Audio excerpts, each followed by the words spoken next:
Welcome to the Pisces solar eclipse and supermoon. There is a total solar eclipse in Pisces on March 8th and 9th. This is the only total solar eclipse this year. It is at 19 degrees Pisces, and it's in a powerful T-square to Jupiter in Virgo and Saturn in Sagittarius. And wherever Pisces lands in your natal birth chart at 19 degrees, this is where you are experiencing the eclipse. Now, if you want to read about the eclipse, you can go to my blog and read about this Pisces total solar eclipse and supermoon. If you want to know what it means for you personally, you go to my March astrology forecast. That's where I go into detail for each sun sign as to how this eclipse will be affecting you personally. This is a general reading for all 12 signs. We all have Pisces somewhere in our chart.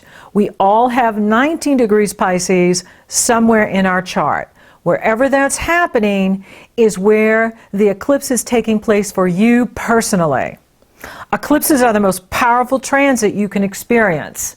They herald major beginnings and completions. The effect can last 6 months to 2 years.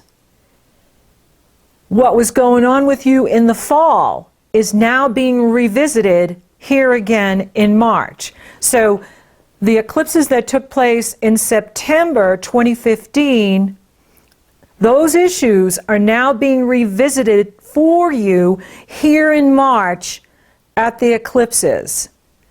This is a total solar eclipse in 2 weeks. It will be followed by the Libra lunar eclipse, a penumbral, which is not a total eclipse, but it is a full moon, so it may feel totally as if we're all being eclipsed. And we're definitely eclipsed right now. We're building towards this new moon. And so we're feeling these energies, these powerful energies, and whatever needs to leave your life at this time, it's very good to let it go. This is a wonderful time to do cleansing and clearing out what no longer serves you. That can be a pattern, that can be a belief, that can be an attitude, that can be a situation, that can be a relationship. All of life is relationship. I'll talk more about that at the Libra lunar eclipse. And so it can be your relationship to your health, your body. With Pisces, it can be your spirituality, your creativity, your belief system. If something's not working for us, we need to change it. We need to make changes, and eclipses are the best time to make changes because the universe is empowering you to do that. So this Pisces eclipse is asking for all of us to step up in vibration. That's the intention of the eclipse, what I'm receiving from Source Creator as to what I am to pass on to you is that this is a time of coming up higher in vibration.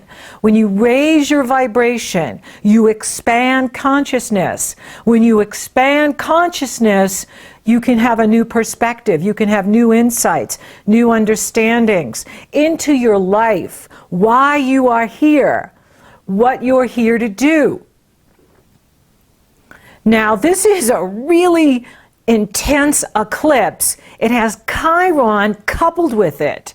So the sun and the moon are coupled with Chiron, and the sun and the moon are at 19 degrees, Chiron is at 21 degrees, Jupiter's over there, expanding all of them, and Saturn is T-squaring, challenging Jupiter, challenging the eclipse in Sagittarius.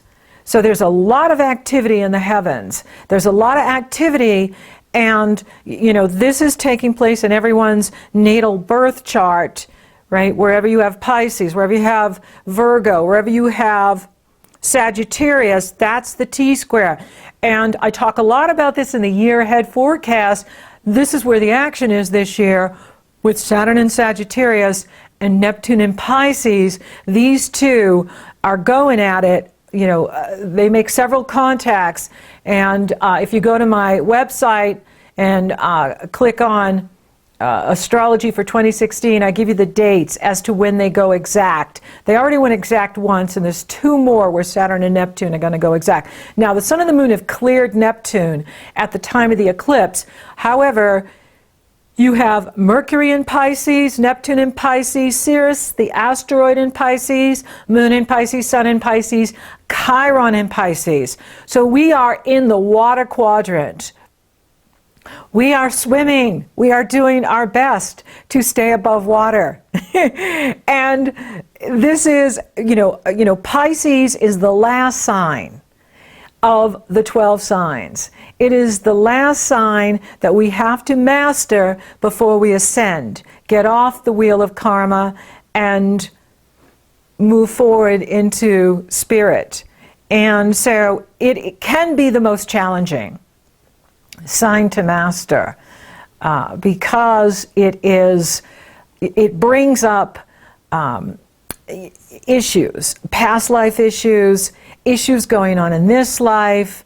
And how you can know you're struggling in some past life issue is if it's an issue in this life for you. It's a pattern you've been struggling with your whole life, whether it's your self-esteem, your self-confidence, your self-worth.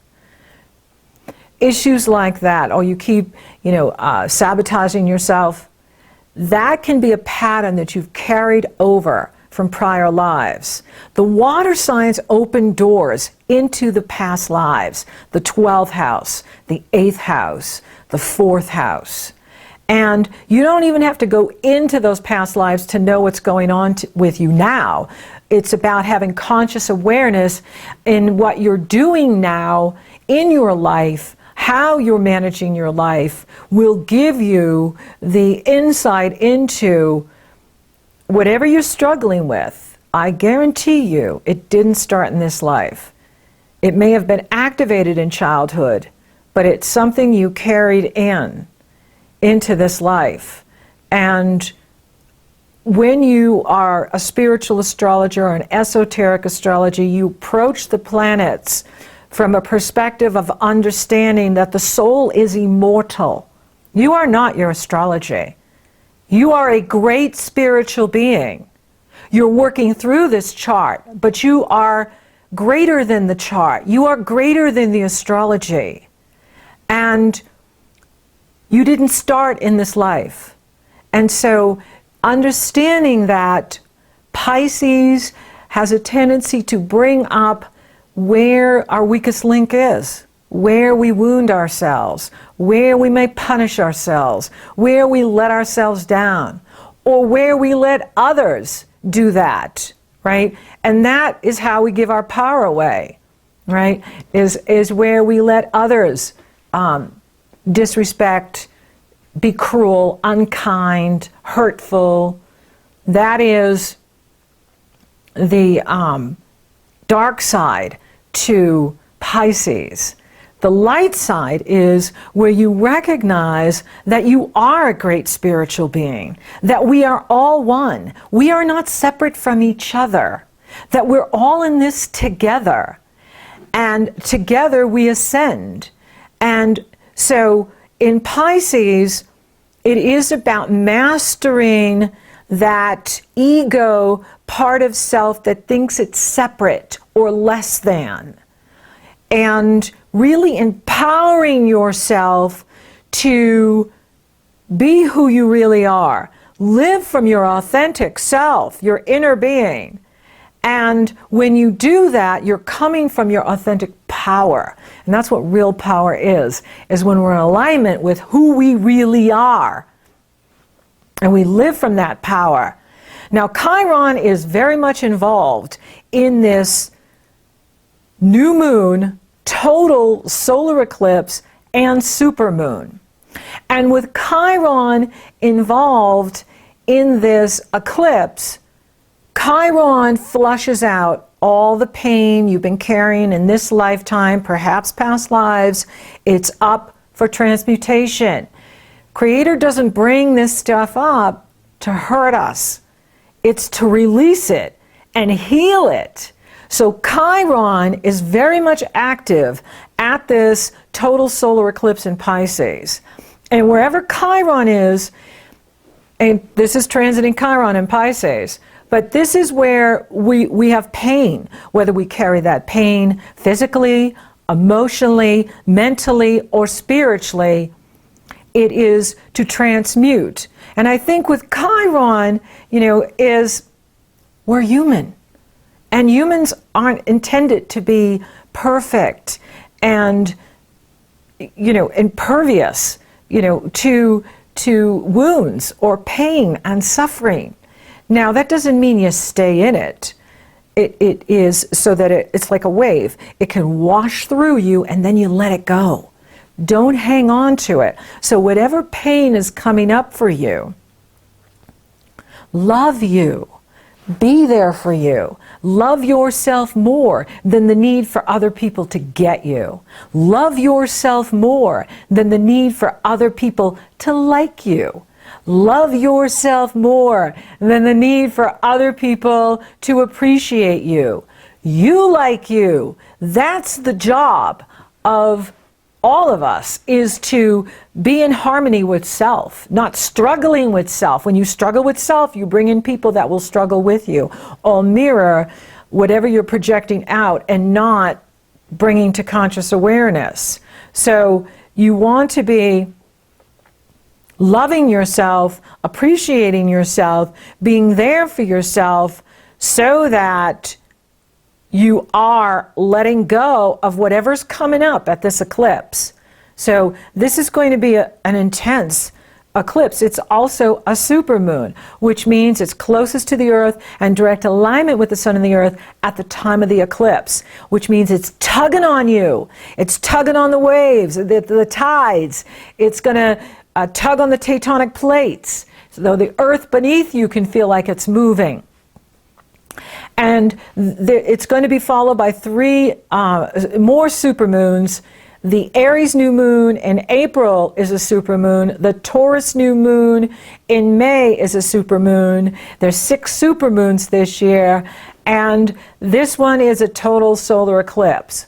So it's an eclipse. It's powerful. It's intense. It's about completions. It's about beginnings. It is a supermoon, it's a new moon, so it is a good energy to set your intention for what you want to create in the next 30 days or what you want to create this year. New moons are always good for that. Even in the last sign, it's still a new moon. I like to wait until the sun goes into Aries and the Aries new moon, because Pisces is the last sign. You don't start things in the 12th house, you begin things in the 1st house. Pisces rules the 12th house, Aries rules the 1st house. And so I like to use the Pisces energy for finishing things up, for completions. Even though I can be setting my intentions for Leos, this falls in the 8th house, for how I want to use the 8th house. So wherever this lands in your natal birth chart is where you're getting endings, completions, and beginnings. And this is a very busy new moon because you have Chiron there involved in the new moon. Chiron acts like a planet in your astrology. He brings up pain. He brings up the wounds. He can bring up your insecurities. He can bring up your inefficiencies and anything that you don't feel strong in. And we all have those feelings. It's part of being human. It's your perfection lies in your imperfection. Being human doesn't mean being perfect. Being an ascended master doesn't mean being perfect. Being, a master at many things doesn't mean you're a perfect human being. Doesn't mean you don't have flaws. Doesn't mean you don't have insecurities. And Chiron flushes that up and out. And Jupiter's on the other end of it, magnifying this eclipse and Chiron. So it is going to be a time to look at your insecurities, your self-doubt, and what's getting in the way of what you want. What's getting in the way of your happiness? What's getting in the way of your wholeness, right? So isn't that the message of Pisces? Is, you know, you're not here to be perfect. You're not here to be right. You're not here to be good. You're not here to be a saint. I'm not. You're here to become whole. That's why you're here. And each sign plays a part in your life. Each sign is part of who you are. We're not all one thing. We can be predominantly something. That's a chart signature, or the sun in Pisces, or the Pisces rising, or double Pisces, sun and rising in Pisces, or moon in Pisces. So there you will have a greater amount of energy in the Pisces area. But you're made of all 12 signs, and each sign plays a role in your life, rules an area of your life, and that part of your life makes up who you are. And you are uniquely you, and you are special. There's only one of you, and you can't be replaced. And let go of whatever's coming up for you now. Let go of what no longer serves you. Let go of focusing on the negative, criticizing yourself, being hard on yourself. That's not love. That's not love. Let go of codependency. That's not love. Being codependent, spending all of your time worrying about what other people think of you, is such a waste of energy that you could be focusing on your goals. Focusing on creating greater wealth, focusing on expanding your business, focusing on moving up in what you're doing.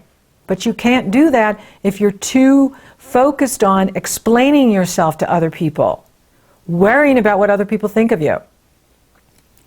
Bring that back, bring that focus back, get your needs met. And that's an inside job, right? Get your needs met. Do what empowers you so that you're needless. When you're needless, you're free. You're totally free. You can receive the love that others have for you, and you're available for healthy love. You're available for healthy relationship. So this is going to be a very interesting month. Mercury entered Pisces on March 5th. Mars entered Sagittarius on March 5th. The eclipse is on March 8th and 9th. Venus enters Pisces on March 12th. So even when the sun goes into Aries on the 20th, there's still a big focus in Pisces. And that is about healing yourself, healing your heart, healing who you are, healing your relationships. You can only play your part in the relationship. You cannot play other people's parts. When you start doing that, then you're not receiving, you're enabling, you're being codependent, and that's not healthy. So you want to do what's right for you. You want to do what's healthy for you so that when opportunity knocks, you're available, you're ready. So use this eclipse to let go of what no longer serves you. Use this eclipse to empower yourself and be right with your soul, be right with Source, be right with your life. And isn't that what it's about? Is being right with you, feeling good about who you are, feeling good about where you're going, feeling good about what you're doing. Use this energy to connect with higher power, your inner being. And this will lift you up and release and let go what you don't want anymore. Let it go. Bless it. Bless it as it leaves. Bless it as it leaves your life. This way you're creating the space for better opportunities, better relationships, more prosperity. That's what it's about. So Be one with yourself, be one with source energy, and allow for what the universe is about to show you this month. The universe is talking very loudly this month. We have to be listening. We have to have quiet time. Take that time for yourself. Use this energy and be ready for the new opportunities that are coming into your life.